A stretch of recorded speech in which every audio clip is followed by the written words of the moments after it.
how their family is, and see if maybe she'll share then. Okay. But Part of me feels like if I bring it up, then she's gonna. They're gonna know. She's gonna put it on lockdown, and then Right. it's gonna be more difficult. no. So that's why I what's going would. on. But it's kind of like going in their room and going through all their stuff. Yeah. Right? You know, I don't want you to go in their room and go through their stuff. Unless you have a reason to think you need to, then you have to. Right? If you suspect something unsafe is happening, if you need to go looking for drugs, if you need to go looking for alcohol, if you need to go looking for stuff like that, then you do. And you have the right to do that because their safety comes first all the time. So if it's a safety issue, you get to always bring it up. Right? But if it's just kind of checking how they're doing, then I would not. They don't need to know that you're doing it. Right? It's just kind of a way for you to keep, your finger on the pulse without invading their space and that being an issue too. Because you do want to trust them. But I wouldn't make a big deal about little stuff. I wouldn't. And then you can monitor it and see how they manage. Right? I honestly don't get on their phones as much as I should. I don't. Because I'm more in tune with them and I'm watching them. Right? Even because I have boys, they don't talk. They don't say anything. I rely on anybody. If you have any information about my children, tell me. Like stuff that's happening. But it has a lot to do with their mood and their energy too, right? Are they by themselves all the time? Do they look sad? Do they, then I'll start going, okay, I need to figure out what's going on here. Are they around too much? Are they not around at all? This is the kind of stuff that I'm looking for. And then I'll go get on more. But I also know that all of my friends are friends with them on all these accounts, on Snapchat, on Instagram, on all this stuff. So my friends see what they're doing.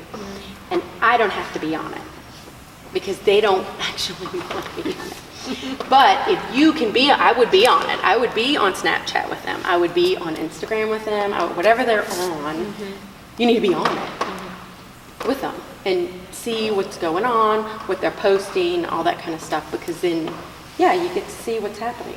Okay. What else? We have an issue kind of with the instant gratification thing. Our son that's really smart, he's 12, but he just, I got a math test, it's easy. Do we need to study? No, I'm good. We make a 76 because we make silly mistakes, and it just seems like he's not paying attention and just rushing through. Well, we know he can't rush through to get on his phone, but we try to limit his screen time, but in the mornings we're both gone. We trust the kids in the morning. They've got carpools. I kind of need their phone to listen out, to go outside for the carpool. So we're not there first thing in the morning. We're not there first thing in the afternoon when they get home. So we're kind of, looking into maybe cutting the data off or finding an app that will block stuff at certain times. I don't know if you have any information and there on is that. all that exists. That's going to be stuff that's in the video. Okay. Right, that's stuff that you can do because I just saw it, I want to say I saw it on TV. Something that's an app that can just cut off data, right? See, I would look into it because that would be fantastic. I threaten them with it all the time. Turn off. Yeah. But you can, but it doesn't, I would do it. If there's a reason and a need to do it, actually do it. I found one or two, and I was kind of surprised because some of the parents said that it messed the kid's phone up. It was like $15 a month, and I was like, I know that doesn't seem like a lot, but every month with. Well, yeah. I don't know. I thought it sounded like a lot. Well, I mean, it was like $13.95 or something every month after your 1 month free trial or something. But I would. But if we're talking about homework stuff and rushing through things, that's more about them personally being able to slow down. Yeah. Right? Like before tests, they need to breathe. And they need to breathe at home with you. Like before bed, they need to breathe. They need to breathe when things are going south at home. Everybody's getting worked up. They're upset. That's when they need to breathe. So there needs to be their own internal self-regulation. And I do this in every client, with every single client, I do this. because most kids have a hard time with self-regulation, with being able to be in control of their own emotions. So there is no diagnosis that I wouldn't use this for, right? So I actually have to teach kids how to breathe, like just the breathing that we did, how to breathe. And they'll start when we're in therapy together, they get worked up because I work them up on purpose, right? I'll do things because I want to see where are we at. I had a client the other day, and he had his fidget spinner, and he was counting how long it was spinning, like just like the seconds time. So he's at like 45, and I started going 16, 17, 18. And he looked at me, and he's still counting, and I went 21, 22, 23, because it totally messes anybody up, right? Oh, he was mad. He was mad. But then we were like, all right, what are we going to do? What are you going to do? Let's get it together. And his little person, he's little, so he was really upset. But he took a breather, he walked, right? He took deep breaths, and then he got it together, right? And the goal is to get it together in less amount of time.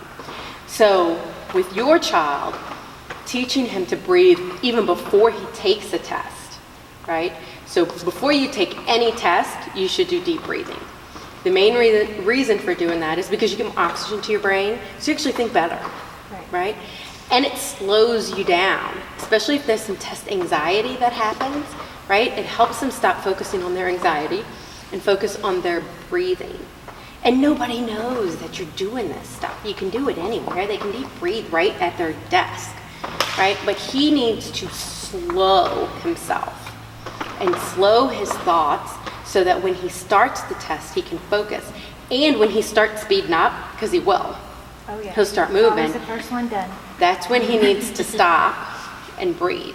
And if the teacher can help by going, not even looking at it and going, okay, now this is your second shot.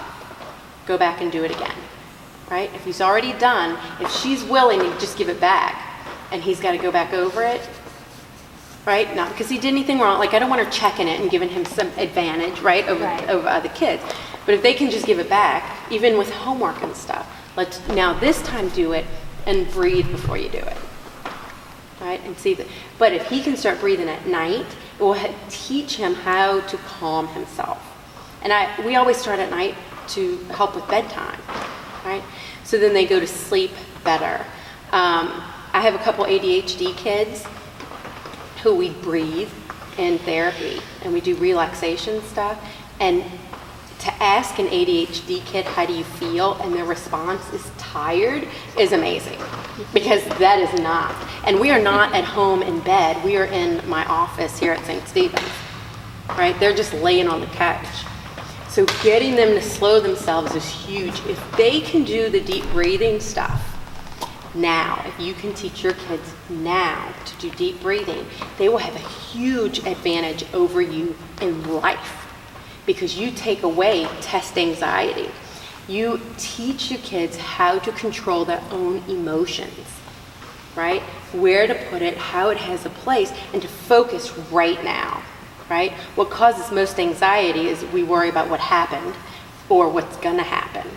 And if we can keep them, kids are way better at it than adults are, right? Because they're more in the moment. But that depends on your kid too. As they get older, they can have more anxiety about life and stuff that happened or that's gonna happen.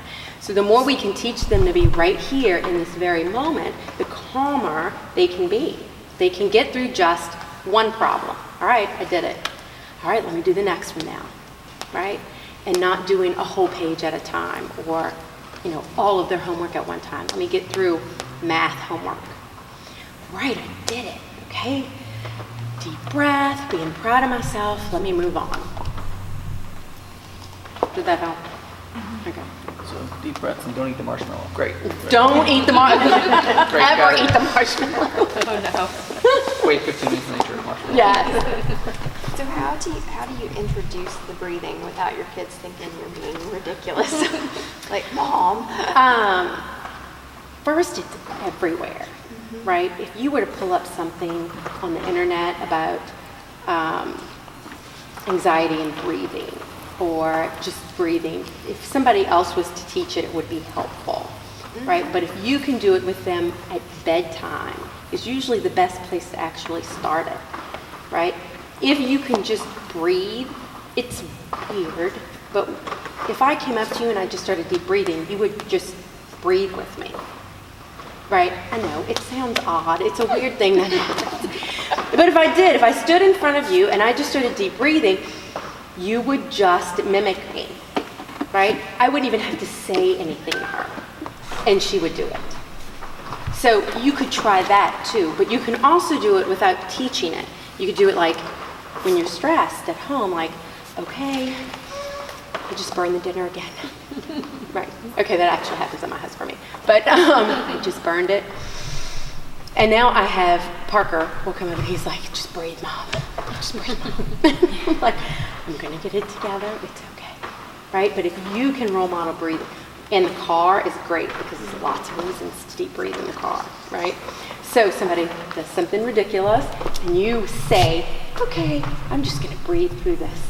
And then you breathe so they can hear you, right? You deep breathe in, inhale, exhale, they can hear it, right? When you have conversations with your partner about your day and your day was stressed or his day was stressed, and y'all just do some deep breathing and talk about it around them, and then you don't necessarily have to talk about it to them, right? But if you want to do it, it has to be good. It can't be when they're mad, right? You can't be like, oh yeah, we're going to be deep breathing now. That is not going to work. Like it has to be when things are good. Or you say, I just read this article about deep breathing at dinner, right? Things are fine. I read this article. You can get rid of test anxiety by deep breathing. I had no idea that you could do that. I wish I knew this when I was you guys' age. My life would have been much better without test anxiety. So it can just be like a conversation as opposed to you need to, right? But I would backdoor it if you can. Yeah. Or as you said, if they're having problems with, or, a certain math problem, or they can't Right. get something.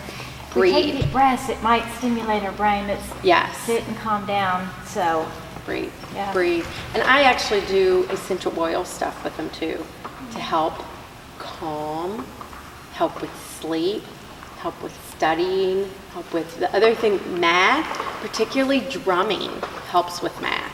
So if you can, not music,